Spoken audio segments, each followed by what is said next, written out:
Hello everyone and welcome back to Jacqs Scraps. Thanks for joining me today. We will be creating 3 wedding cards, and in addition we will be celebrating National Craft Month, and I would like you to come along with me as I pull out the items that I need for today's crafty project, and maybe you'll see the little freebie that I have for you. So stay tuned.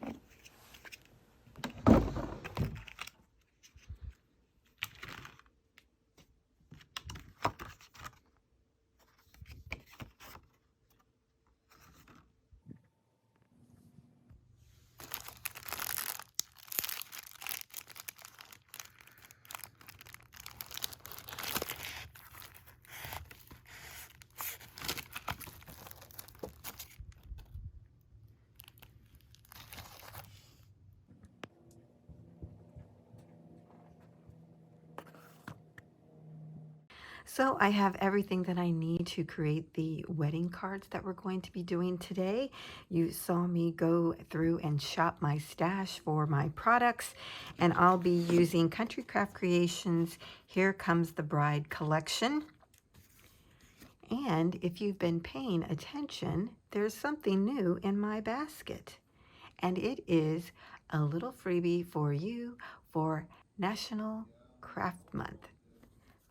And that would be this. But I'm not going to talk about that right now. I'm going to get to the cards. So I'm going to set this aside and we'll talk about it at the end of the video. So make sure you stay tuned. Now let's get started. So the cards that we're making today have been inspired by Stamptastic Designs. I'll have her link down below for you. This is what she calls a one-sheet wonder, and I just love those type of designs. They're always fun to create, and I wanted to share this with you in case you haven't seen it. So what we're going to need to get started with is we're going to take our 12 by 12 and we're going to cut this down to 6 by 12. Everything we do with this 6 by 12 sheet, you can duplicate for the second piece, and we're going to set this one aside. For our first card, you're going to need some other pieces, and one would be a accent cardstock is what I call it, and this is going to be 5 1/4 by 3 3/4. You're going to need a light colored cardstock, and this needs to be 3 1/2 by 5, and these two pieces will be glued on top of each other, and we'll talk more about that right after we get the card base put together. With our 6 by 12 piece, long ways across the top in my scoreboard, or however you do your scoring, we're going to score at 4 and 8. Now what we're going to do is take our 6 by 12 sheet, put it into our paper cutter. We're going to cut from the bottom corner on the left-hand side, and we're going to diagonal cut all the way up to the first score line. So this is our score line here, and at the top we're going to cut diagonal down to the bottom corner. And then on the right-hand side, we're going to do the same. From the top or the bottom, doesn't matter, at the top of the score line down to the corner. From the bottom to the top of the score line. So you're going to put that into your cutter at an angle. It's going to take you a minute. I think I'm going to crease this just so that it would be easier for me to see since my paper is light.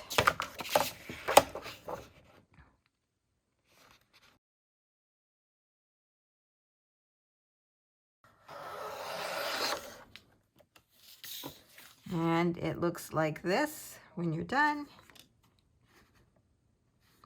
And now we're going to repeat that on the opposite side.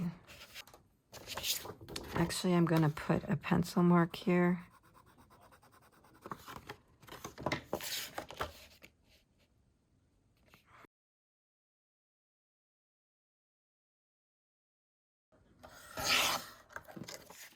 And we got that. Yeah, that looks good.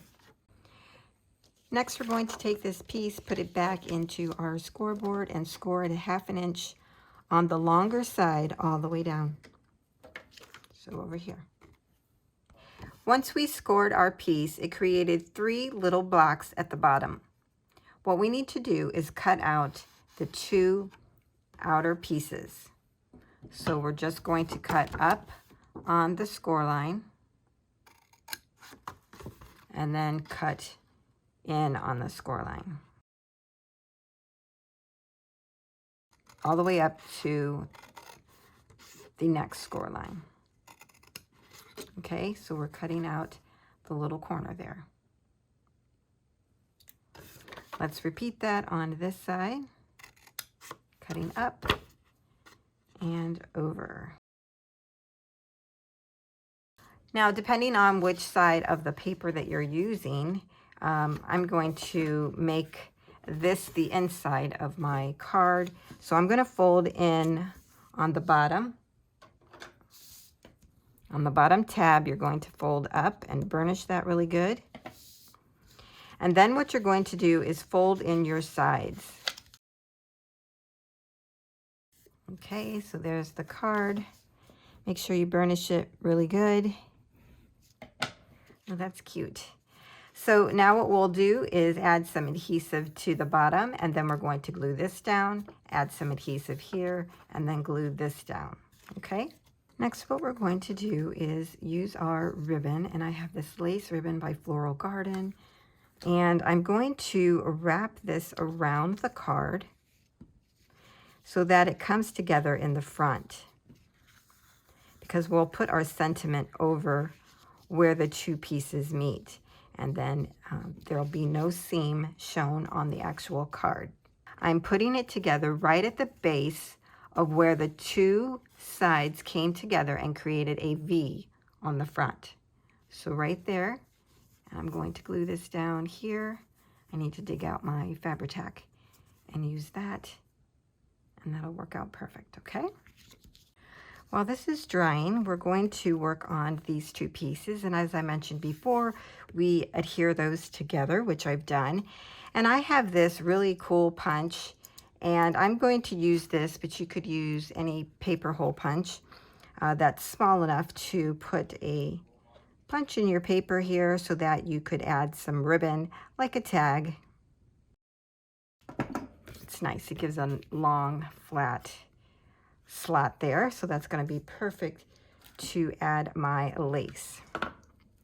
For our card here, I think I'm going to use, let's see, I want it to be, see, this is going to slide down into the card base.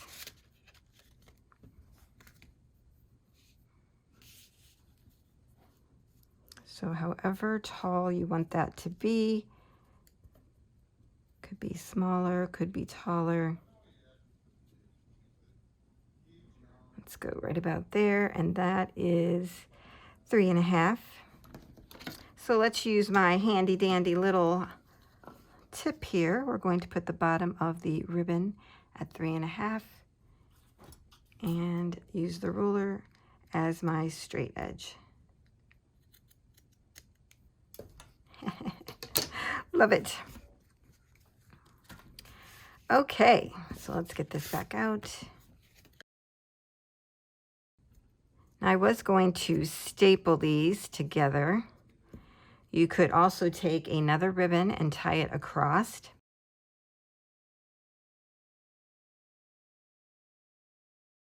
Now I'm going to set that aside to dry because it's wet. To finish off my card, I remembered that I wanted to add a sentiment to the top. And I don't have any stamps for wedding sentiments, so I found this sentiment in Cricket, To Love, Laughter, and Happily Ever After, and I really like that. So I actually just put this whole thing on my mat. I put some repositional tape over the top so these wouldn't get in the way of the mechanism, and I printed this on here all together. So that was scary and exciting that it worked out all at the same time. So I'm loving how that turned out. You could still write something if you wanted and sign your name. And then as an additional piece, which she didn't do, You could add another item to the back of the card, which I'm thinking about doing. And I cut this out of the ephemera pieces in the collection and add this here to the back side. And it is big enough to hold a credit card. So most of the time when we give wedding cards, we're including a little something in them. And so I think this would be a really great way to do that. So if you want to include a place to add some money or a credit card, add something to the back of your card. If not, then just leave it blank like that. And then for your card, we just put this in the card holder here. I did use my Cricut as well to cut out this piece here. It's a scalloped oval and it measures 2.5 by a little over 1.5. So I would just make sure your width is 2.5 inches wide. I use Cricut again to write out the words congratulations, and this measures 2 1/4. Now what I did was actually selected an oval that was 2 pieces. And so I didn't really have to figure out the measurement for this one. But like I mentioned, it's about 2 1/4, just slightly under. But that's what I would do if you have a Cricut and you're going to do the same thing. Otherwise, as long as it fits here comfortably on your card, it could be bigger than this size, which was 2.5, or it could be smaller. It's clearly up to you. And if you have stamps, that will work in, creating your layered sentiment here. So these two are going to get glued together. Now we're ready to adhere this. I think I'm just going to use some Sticky Thumb flat glue dots. They're 0.5. And I'm going to put this where the congratulations is going across the lace. That is so cute. I'm not sure if you need a bow. You could do that or add flowers to it as well. Okay, I'm going to do a little decorating.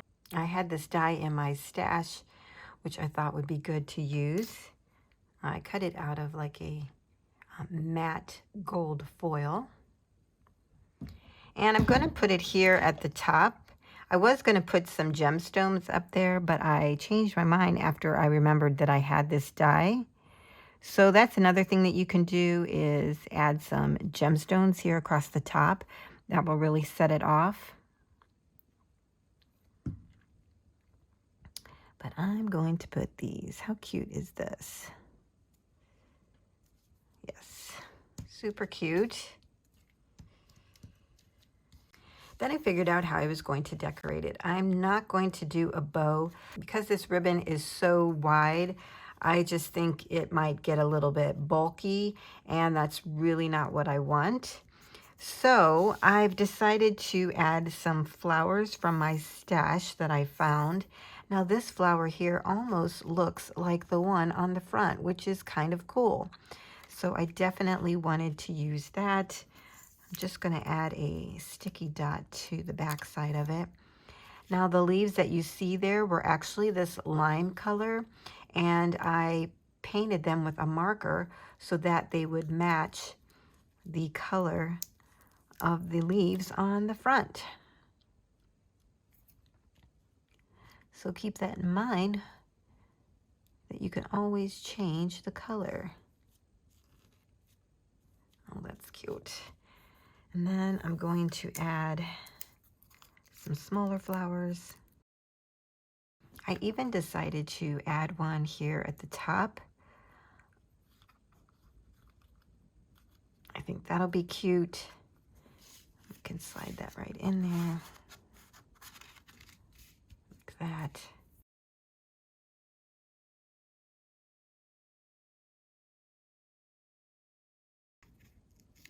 Now these flowers are from Michael's. I got them several years ago.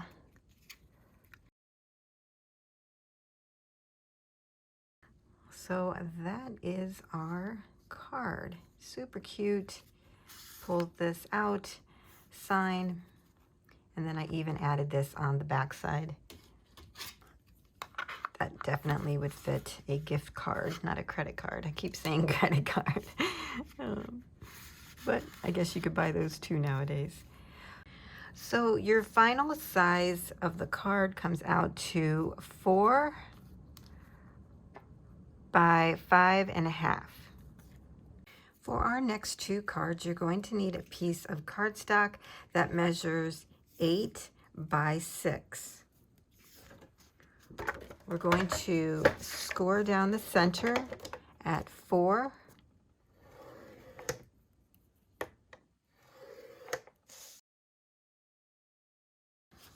So you'll need 2 of those.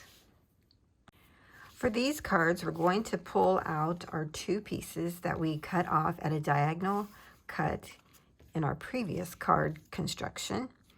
And you could do this a couple ways. You can put it on the way that we had it. We were using the green on the outside, the green and the ivory. So you could do it like that.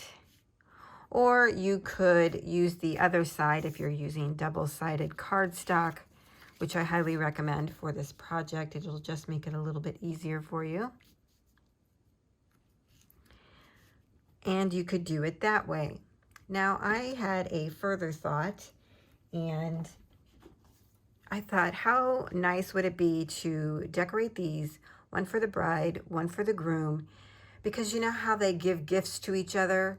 Then this could be the card to go with that gift, or if a parent wanted to give a special little gift or card to the bride and groom separately, they could. I think this would come in handy in multiple ways. So I'm going to pull out the groomsmen paper from the collection, as well as the one with the bride. And I thought I would cut that to be down on the bottom part of the card, and then, oh, I don't know if it's going to work, have that go across the top. Maybe this one would work like that. She's so beautiful right here. Yeah, I think it would work on that one. If I go this way, I'm cutting her off. So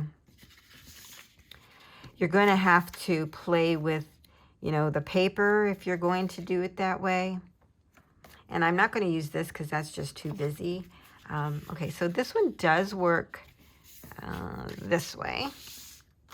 Let's try this one.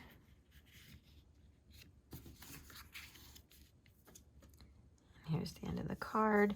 So this would come down here, and actually, I mean, you'd get like, they're both going to be cut off. So let's try down here. On this one, I guess we could do that, but again, I just think it's too busy. So here's at the top of the, let's see. Nope, he's going to get cut off too. Let's try this one. Definitely not on that one. It's just easier to try the ones with the corners rather than cut into the center of the paper. So the only way I would be able to get this one to work would be to cut into the paper maybe. Let's see if we cut into it.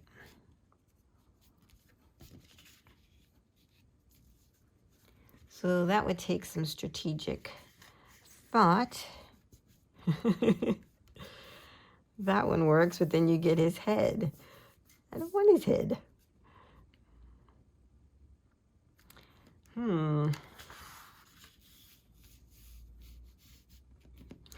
Okay, so anyways, you get where I'm going with this. I think I'm still going to do this one. I just think that's really pretty. I'll do it. We'll see how it works out. If not, we can always come back with just doing this across the top there, which I still think is quite beautiful. So to make this easy, if you're going to use another pattern paper, you're going to want your piece to be 4 by 6 just to make it easy on yourself. And then you would layer this piece over the top portion of it. I guess you could do the bottom portion of it as well. Oh, look how cute that is. It's really nice, just like that. I love the tone on tone. Gorgeous.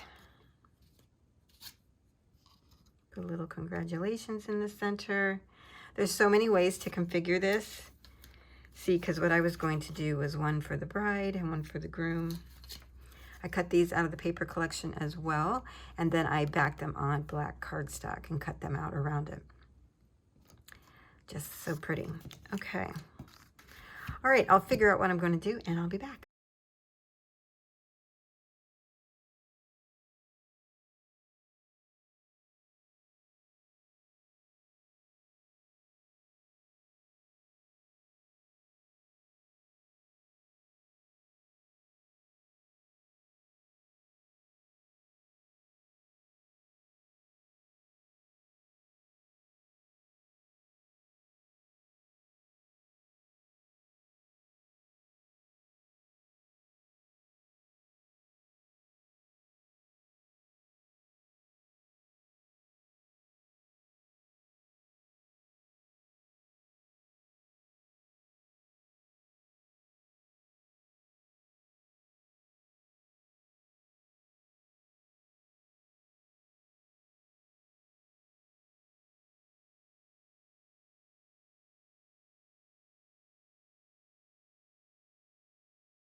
So here are the final cards that I created. Let's look at the bride one first. I did add some Recollections trim down the center here diagonally, and I love it because it's iridescent and it's really pulling out the very light pink and greens in this print. Really pretty. And then I added the bride sentiment, put it up on foam strips there, and then added 2 little pearl flap back pearls, and these are from Michaels as well. On the inside, I fussy cut some of the floral and added that here to the top, and then cut an 1/8 of an inch strip of the green cardstock and added that here at the bottom. I really just like the way that balances everything out. I was going to add this little image of the bride's shoes in the floral, but I just couldn't decide on where to put it. And I just really thought this looked very elegant, and I love how that matched the front. So I left that as is. Now let's take a moment to look at the groom's card. I really had quite a hard time to figure out where to cut to put this image on the front of my card, but I finally figured it out. I needed to go vertical instead of landscape, and then I used this top left corner of the paper. So if you're going to duplicate this card the way it is, you want this area here. So you're going to go over 4 and cut down 6. Okay, so right there. In addition, once I laid that down, I added my diagonal piece, and then I layered on top of that this faux leather that I got from the Dollar Tree. I absolutely love how that looks on this card. Very masculine. You know, I picture leather in his shoes, maybe the hat, maybe could be the bow tie or the lapels, but I just love the whole leather look for the groom. And then I added the groom sentiment, put that on black cardstock and up on foam tape as well to give it dimension, and then added some enamel dots that I got from the Eyelet outlet. These black enamel dots, I love those. So I am really loving how that turned out. On the inside of the card, I took the opposite side of the cardstock, the decorative cardstock. So this is the front. On the back side, you have that pattern. And so I cut out a 1/2 inch by 4-inch strip, added that to the bottom, fussy cut out his leather shoes there, and added them for decoration. I thought about adding the top hat and tie or bow tie there, but I decided not to. I was going to put it up here, and then I didn't think that looked very good. And then I was going to cut out this image in the other direction and put that on here, but black on black, it was kind of getting to be too much. So I really love just having that there. So those are the 3 cards for today. I really had a lot of fun creating those. I hope you'll give them a try.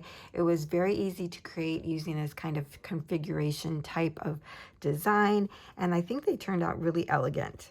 Now let's find out what this is all about. So happy National Craft Month, and this is your freebie. I was really excited to create this for you, and I think it will help us all out as we do our craft projects. So let me tell you a little bit about them. First, we have this 8.5 by 11, and it is double-sided Crafty project plan. Now, my intention with this is twofold, and you may have more uses for it. First, you can print this double-sided, as I mentioned, and print one out for each of the projects that you're working on. What's great about that is you could put it with a project that you've started, but you're setting aside to work on another project. So, because how many times do we do that? When you go back to pick up the project, you'll have this sheet. It will remind you about what the project is, and you'll be able to pick up a lot quicker on those that have been set aside. So that's one use for it. Another use is to take this and laminate it, and that's actually what I'm going to do. And then you can use this same sheet over and over, because you would be able to use dry erase pens and markers to fill out the form and keep it with the project that you're working on. When you're done, you can clean it off, and then you can get it ready for the next project. I think that's a great way to use this as well. So let's take a look at the project sheet and see what we have on there. First, you'll see a project name area where you can write the name of the project that you're working on. I find that that's usually the first thing that I do, and then I work through the rest of the project plan. Next is the paper collection. There's a line for you to write that, because I know that I usually already know the paper collection that I'm going to use, at least the main paper collection, and then I might add to it along the way. Next, I didn't want to forget about our digital and hybrid crafters, and I added a digital kit element line here, and then you can write that as well. Like I might put Dunia Design Kit here, but have a main paper collection above. You'll find a start and end date that's going to be very handy, especially for those time-sensitive crafts that we create, like swaps, design teams, or collaborations. Even donations sometimes might have a deadline that you're working with. So that's good to keep in the forefront there if you're working on a time frame. Or you can mark when you start a project, and if it gets set aside, actually find out later on how long it took you to put that together. I've tried to include all of the project types that you might craft for, such as collaborations, design teams, donations, gifts for yourself, swaps, and then there's another slot where you can put that in. I just think that's helpful, again, when you're creating projects and you're setting them aside, or just to remember, yes, this was for a design team or for a swap, and this is more of an urgent project to complete than one, let's say, is for yourself. because there's usually a deadline with those types of things. Next, I wanted to include an area for inspiration, because I know sometimes when I create projects, I've been inspired by somebody else, or I might even be using their tutorial or just their idea. Then I can mark that down here of where that came from. Then you'll have an entire section to write notes or steps if you want to do that. Or again, this is a great spot to put, if you're setting this aside, you can say left off here and write that out. And then when you pick up again, you'll know exactly where to start. Down here at the bottom is probably one of my favorite spots. We have the sketch and layout plan area. I was going to do it all in grid, but I decided not to. So we have one area here where you could do some writing or even some sketching out. And then over here, you could do sketching out with the squares if you prefer. Sometimes I sketch out page layouts just to remind me or to not repeat page layout designs.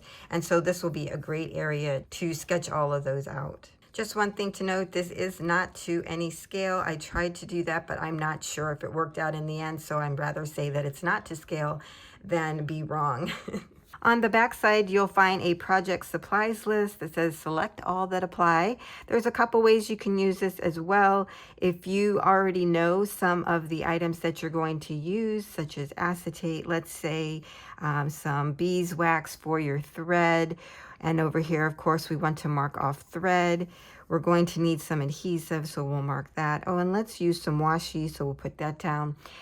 That's a great way to start. When you're doing your project in the beginning, sit down, go through the list, mark all the things that you want to include, and then actually look at the items that you're not checking. The problem that we all have as crafters is that we don't often shop our stash. And I think this is going to be a great way to do that. Sometimes when I'm working on a project, I only grab for the things that I see right away, such as charms. But what about beads? I have a whole thing of beads. I could be making bead dangles and add them to the side of a mini album. There's also other kinds of things that we could do, such as mixed media projects. We can incorporate those into things that we're already doing. But mine tend to sit there unless I'm doing specifically mixed media projects or art journals. This is going to be a great way to help remind us of some of the things that we have in our stash so that we can pull them out, go along, put a little check mark, and get yourself a basket from the Dollar Tree or maybe one that you already have on hand. Put this in it, carry this with you throughout your stash, pick out those items, put them in your basket, and move on to the next one down the list. It's going to be a great way to get your supplies ready for your project. They'll all be in one spot. If you don't use a basket, whatever else you use. So use what works for you. But I think that this is going to be extremely handy. This is also great for those that are just starting out doing junk journals, doing mini albums. Now you'll be able to see the types of things that us crafters who've been crafting for a while go to pull or might have in our stash. So in addition to this 8.5 by 11 sheet, which again you can use laminated or print out one for each of your projects, I've also included a crafty project supplies list in a 5 by 7 size.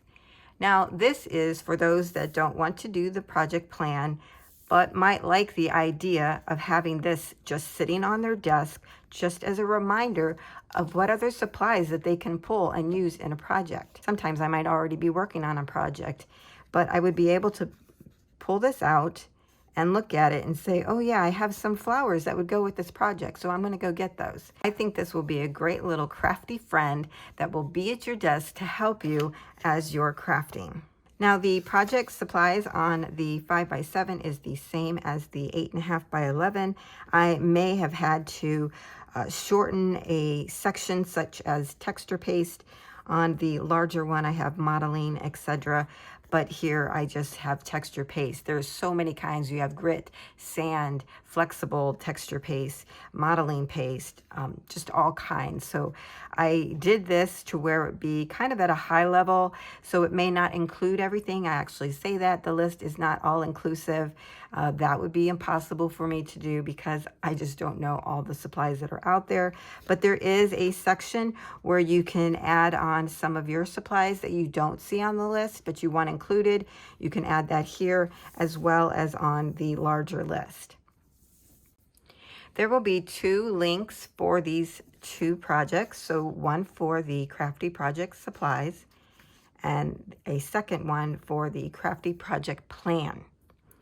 When you open the one for the plan, it will say Project Plan and Supplies, and then this one will just say Project Supplies so that you know the difference.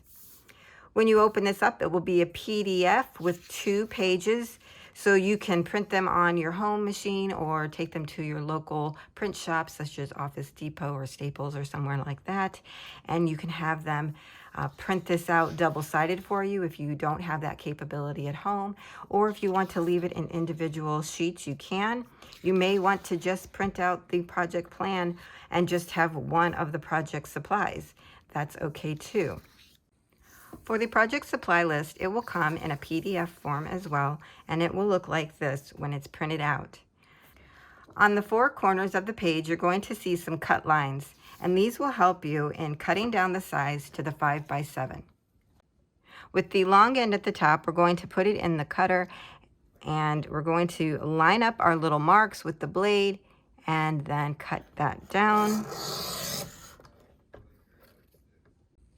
Once you have one of the short sides and one of the long sides cut down, I would turn it around, and then you'll be able to cut the long way off at 10.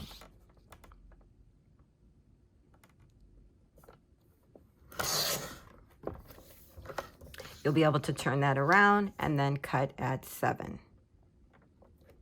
I think the takeaway here is to cut down one short and one long end. Don't do both long sides or 2 short sides, because then you'll lose your cut lines in the corner. The next thing you'll want to do is use your scoring tool and put that into your scoreboard and score at 5.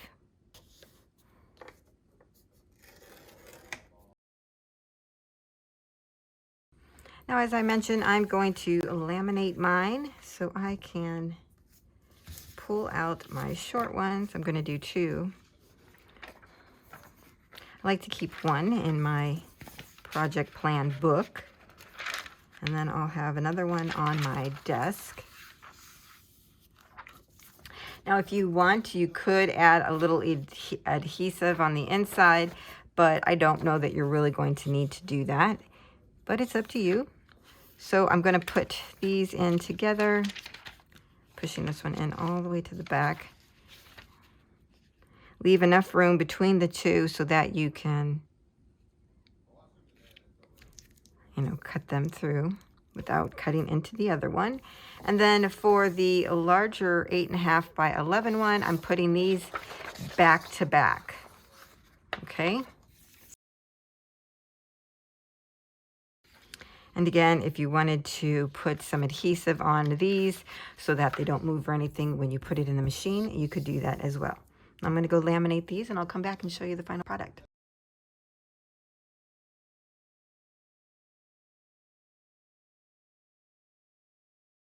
Okay, so you saw me cut these down, and then what I did was round the corners using my crocodile corner chomper here. I'm just using the 1/4 of an inch. Just think it will help with the pokiness. And there we go. I didn't cut this one down, but I probably will as well. Well, that's it for today, everyone. I hope you have enjoyed the cards that we created, as well as this National Craft Day freebie. Please let me know if you like it, if you are using it, how it works out for you. I would love to get your feedback on that. As you know, I enjoy creating freebies for you, but I really don't know if you're using them or if you like them. So I would definitely love to hear your feedback. And I would also like to thank Cindy, one of our crafty community members, for taking a look at this before I shared it with all of you. So that's it. And once again, thank you for supporting me. And I look forward to more crafty adventures with you. See you next time.